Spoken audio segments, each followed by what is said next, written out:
Assalamualaikum, senang dapat hadir kembali membawakan video edukasi yang tentunya menarik untuk terus ditonton. Terima kasih diucapkan bagi teman-teman yang sudah bersedia untuk klik like dan subscribe channel ini, karena itu akan membuat kami tetap bersemangat. Masih di seputaran krisis virus corona, cerita energi kali ini membahas tentang proyek Masela. Blok Masela dipercaya memiliki cadangan gas alam sebesar 16,73 triliun kubik feet, lebih kurang setara dengan apa yang pernah dimiliki oleh lapangan gas Arun di Aceh Utara. Wilayah kerja migas ini dikembangkan oleh kontraktor asal Jepang, Inpex, dan ditargetkan mulai berproduksi pada 2027.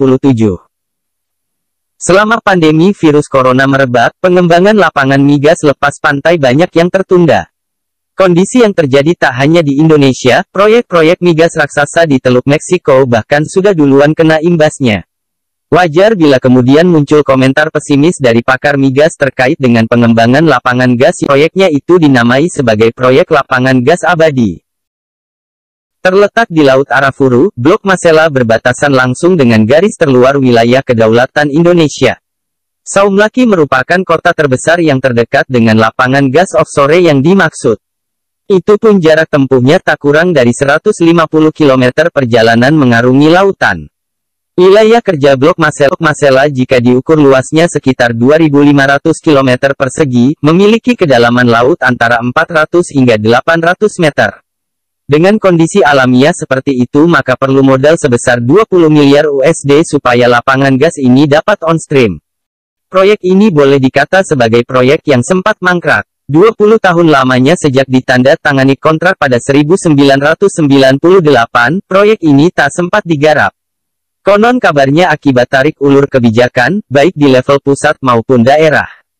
Karena memang sulit bagi wilayah di Kepulauan Tanimbar ini untuk dapat menyediakan lahan di daratan seluas 1.000 hektare, agar fasilitas kilang LNG dapat dibangun. Salah seorang tokoh migas yang pernah menjabat Kepala BP Migas, Kardaya Warnika, merasa pesimis dengan pengembangan proyek Masela.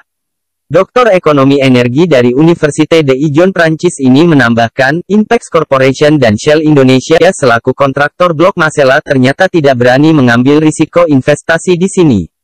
Padahal pemerintah sudah memberikan insentif besar-besaran agar proyek ini bisa dikembangkan.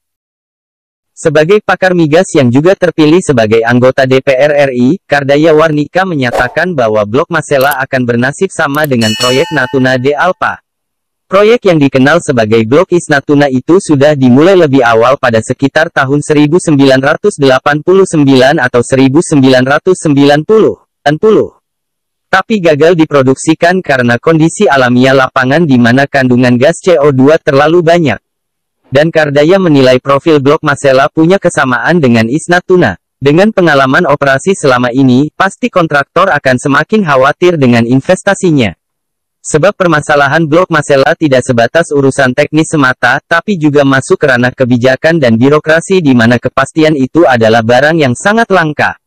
Demikian, semoga bermanfaat. Jangan lupa klik like dan subscribe agar konten channel ini semakin berkualitas.